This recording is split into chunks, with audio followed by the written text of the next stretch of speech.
डुमरियागंज सांसद प्रतिनिधि हैं, ऐसे में देखा जा रहा है आपके पार्टी के नेता व मंत्री लोग पार्टी छोड़ के दूसरी पार्टी में जा रहे हैं, कहीं न कहीं पार्टी कमजोर नहीं हो रही है? कि वोट जनता को देना है और सम्मानित जनता जो है राष्ट्रवाद और विकासवाद के मुद्दे पे वोट देना चाहती है और देती भी है, क्योंकि चेहरा जो होगा वो भारत के यशस्वी प्रधानमंत्री माननीय श्री नरेंद्र मोदी जी का होगा और उत्तर प्रदेश के यशस्वी मुख्यमंत्री पूज्य योगी जी का होगा। इस चेहरे पे लोग वोट करेंगे, ना कि जो लोग जो है दूसरे के चेहरे पे वोट करेंगे। लोग जो पार्टी छोड़ करके जा रहे हैं वो अपनी किस्मत को छोड़ करके जा रहे हैं। भारतीय जनता पार्टी का कमल खिला था, अब की बार 350 पार। इस हिसाब से हम लोग जो है वोट प्राप्त करके जनता का और कमल फूल खिलाएंगे। अब इतने भरोसे के साथ कह रहे हैं 350 कहीं न कहीं आप कमजोर होते जा रहे हैं। केशव प्रसाद मौर्य जी जो सिद्धार्थनगर के जो प्रभारी मंत्री थे, उन्होंने भी साथ छोड़ दिया आप लोगों का। देखिए, स्वामी प्रसाद मौर्य जी जो साथ छोड़े हैं, निश्चित जान लीजिए वो उनका किस्मत है। यदि अपना स्वयं तो गए, लेकिन सांसद के रूप में उनकी पुत्री है, मेरे साथ में है ना, तो वो हमारा साथ छोड़ करके नहीं गए, वो अपने किस्मत को जो है गंवा करके गए। भारतीय जनता पार्टी में रहेंगे तो निश्चित है चुनाव बम्पर वोटों से जीतेगा। जो व्यक्ति कमल फूल लेकर के आएगा, प्रत्याशी कोई भी हो, मोदी और योगी का चेहरा होगा और कमल फूल पे वोट पड़ेगा। जनता का यही जो है परिधान है। विपक्ष का एक आरोप और भी लग रहा है कि जब तक स्वामी प्रसाद मौर्य जी आपकी पार्टी में थे तब तक 7 सदी के थे, जैसे सपा ज्वाइन करते हैं उनके ऊपर गिरफ्तारी का वारंट जारी हो जाता है, ऐसा क्यों? देखिए, कानून की व्यवस्था एक अलग चीज है। कानून अपना काम स्वयं करती है, वो चाहे भारतीय जनता पार्टी का परिवार हो या विपक्ष का परिवार हो। उस मुद्दे पे जो है कानून के अवहेलना उन्होंने किया था, इसलिए कानून ने जो न्यायालय के द्वारा वो जारी की गई है नोटिस, वो उसका जवाब वो स्वयं देंगे।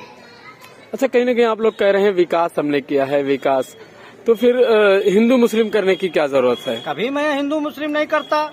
भारतीय जनता पार्टी का नारा ही है सबका साथ, सबका विकास, सबका सम्मान। जो लोग करते हैं देश बांटो, राजनीति करो, यही कांग्रेस सरकार थी। जब इनकी सरकार थी, समाजवादी पार्टी के समर्थन से सरकार बनाए थे, तो सिर्फ संसाधनों के हक पे मुसलमानों का यही ला करके कहते थे। भारतीय जनता पार्टी ने कभी कहा कि हम मुसलमान को नहीं देंगे? आवाज देते हैं तो मैं मुस्लिम परिवार के रमजान को भी देता हूं, तो श्री राम को भी देता हूं, पिंटू भैया को देता हूं, तो मैं अपने शमीम भैया को भी देता हूं।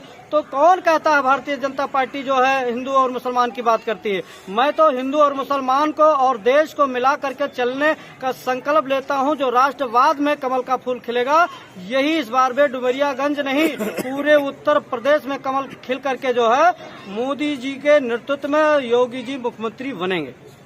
कहीं न कहीं देखा जा रहा है डुमरियागंज में ही सोशल मीडिया के माध्यम से भाजपा के कुछ कार्यकर्ताओं द्वारा हिंदू मुस्लिम की बात कही जा रही है, सैयदा खातून को लेकर ट्रोल किया जा रहा है, ऐसा क्यों हो रहा है?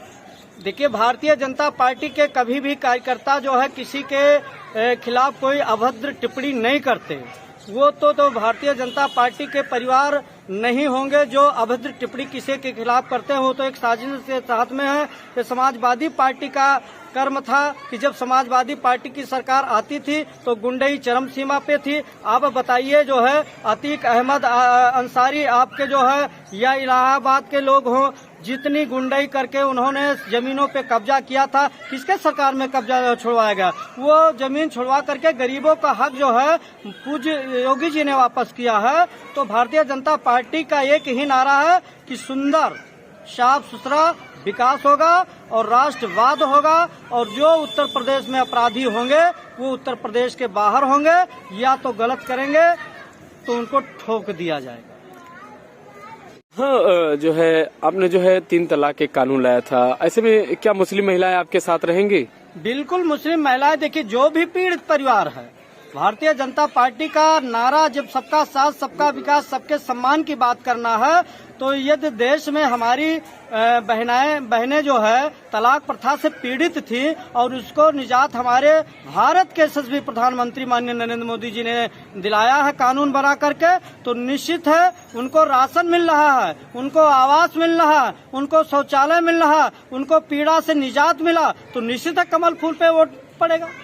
किसी के कहने की कोई बात नहीं है। और रह गए भारतीय जनता पार्टी में आप लोग जो कहते हैं कि नहीं लोग टिकट मांग रहे हैं, अब ये डुमरियागंज को आप देख लीजिए, टिकट के दावेदार हम भी हैं, लेकिन यदि टिकट मुझे मिला तो और परिवार मेरे साथ में खड़ा होगा। यदि टिकट हमारे लोकप्रिय सिटिंग विधायक को मिला तो उनके साथ में पूरा परिवार अपना कमल खिला करके, झंडा उठा करके चलने का संकल्प तैयार होगा। हम लोग सिर्फ कार्यकर्ता हैं, कार्यकर्ता कमल के फूल को देखता है। जन जन की एक आवाज, कमल खिलाओ बारंबार। योगी और मोदी के नेतृत्व में कमल खिलेगा और योगी जी के नेतृत्व में ही अब की बार जो है पूरे उत्तर प्रदेश का विकास होगा।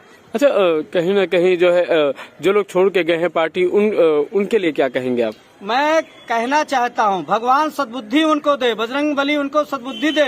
अभी वो भारतीय जनता पार्टी में वापस आ जाते हैं तो निश्चित है उनके लिए जमानत बचेगी। वरना आप देख लीजिए, हमारे लोकप्रिय सांसद के रूप में जाने जाने वाली बहराइच की सावित्री फुले जी थी, जब वो भाजपा से चुनाव लड़ती हैं तो 4 लाख वोट पा करके चुनाव जीतती हैं। जब वो भाजपा को छोड़ करके चली जाती हैं, कांग्रेस से चुनाव लड़ती हैं तो 30,000 वोट मिलता है। वही क्षेत्र है, वही जनता है। जनता सिर्फ कमल फूल पे वोट करना चाहती है। और जो भी आप शत्रुघ्न सिन्हा जी को देख लीजिए, आप और लोगों को देख लीजिए, क्या हालत हुई। जो कमल फूल और राष्ट्रवाद का नारा लगाएगा वही उत्तर प्रदेश के बेड़ा पार पाएगा। ये आतंकवादियों की पार्टी, जो ओवैसी के लोग केवल देश में लोगों को गुमराह करते हैं, जो देश में लोगों को जात पात में बांट करके रखना चाहते हैं। अरे मैं तो कहना चाहता हूं कि हमारे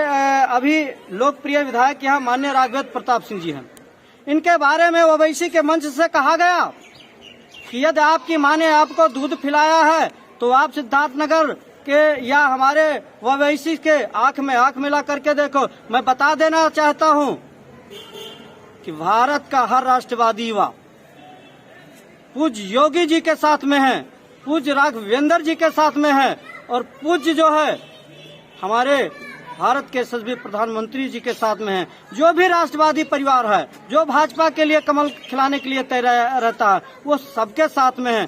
और वैसी ये उत्तर प्रदेश की सरजमी है, ये शांति का देश, यहाँ प्रभु श्री राम का जन्म हुआ था। और यहाँ यदि हिंदू मुसलमान करोगे तो तुम्हें हैदराबाद जाने के लिए नहीं, तुमको तुम्हारे इस देश से बाहर भेजने का काम भारतीय जनता पार्टी का युवा कार्यकर्ता करेगा। अच्छा, इस बार किस विकास के किस मुद्दे पे आप चुनाव लड़ेंगे? विकास ही रहेगा या कुछ नहीं? और विकास मेरा नारा, राष्ट्रवाद, विकास, राष्ट्रवाद को सुरक्षित रखना और हर समाज के लिए विकास करना। इसी के साथ में सबको मिला करके काम करना है, चाहे वो हिंदू हो या मुसलमान। अच्छा, कहीं न कहीं एक चीज ट्रेंड में चल रही है कि हिंदू खतरे में है, हिंदू खतरे में है। इससे पहले कांग्रेस में जो है एपीजे अब्दुल कलाम साहब जो है राष्ट्रपति थे और जो है मनमोहन जो है पूर्व प्रधानमंत्री थे। ऐसे में तब ये चीजें नहीं थी कि हिंदू खतरे में है।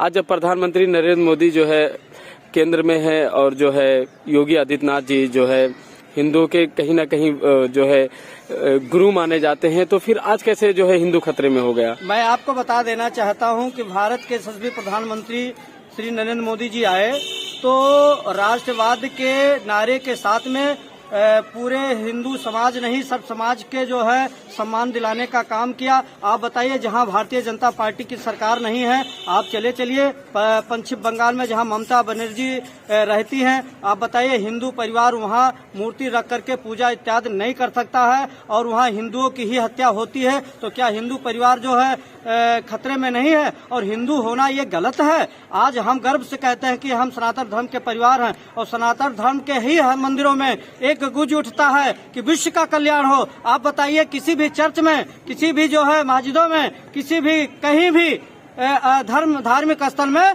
विश्व का कल्याण का नारा नहीं दिया जाता है। इसलिए हम सबका साथ, सबका विकास, सबके सम्मान की बात करते हैं। और निश्चित है, भारत का हर परिवार मेरा परिवार है, भारत का हर राष्ट्रीय परिवार के साथ में भारतीय जनता पार्टी के परिवार। चुनाव के दिन जितने करीब आ रहे हैं, सारी पार्टियों के दल बदल का खेल चल रहा है। इसी में आपके विधायक राघवेंद्र प्रताप सिंह का एक लेटर वायरल हुआ है अपने पद को त्याग करने का, इससे क्या कहेंगे?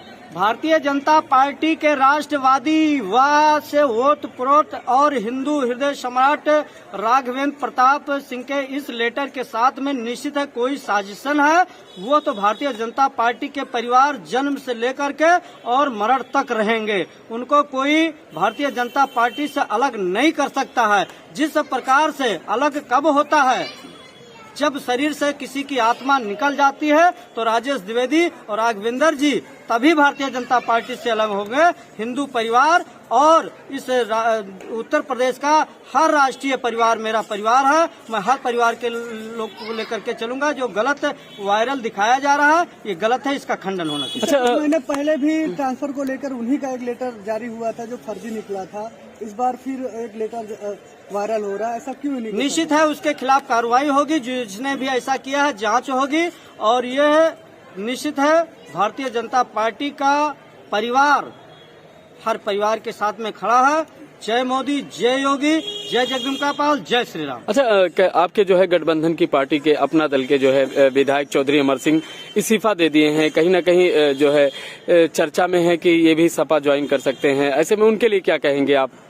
देखिए, जो अमर सिंह की आप बात करते हैं, अमर सिंह स्वतः भारतीय जनता पार्टी के परिवार पहले नहीं थे। वह पहले उनकी राजनीतिक सफर शुरू हुई बहुजन समाज पार्टी से, और बहुजन समाज पार्टी के बाद में वो अपना दल में आए। और वो अपना दल का विषय की बात है, वो हमारे गठबंधन परिवार हैं। जो भी गठबंधन से वो परिवार को लेकर के आएंगे वह परिवार वहां से चयनित होगा। जहां तक वो गए हैं उनका किस्मत खराब हो गया है। उनके नेताओं के साथ उनके जो बड़ी नेता लीडर है अनुप्रिया पटेल जी, उनके भी तेवर जो बीजेपी गठबंधन को लेकर है, अपने लोगों को लेकर है, इसको क्या कहेंगे? ऐसा कुछ नहीं है। अनुप्रिया पटेल जी हमारी बहन है और वो अपने नरम रवैये से भारतीय जनता पार्टी के साथ में विकास की यात्रा को देख चुकी हैं, राष्ट्रवाद की यात्रा को देख चुकी हैं। इसलिए वो भारतीय जनता पार्टी से अलग नहीं हो सकती।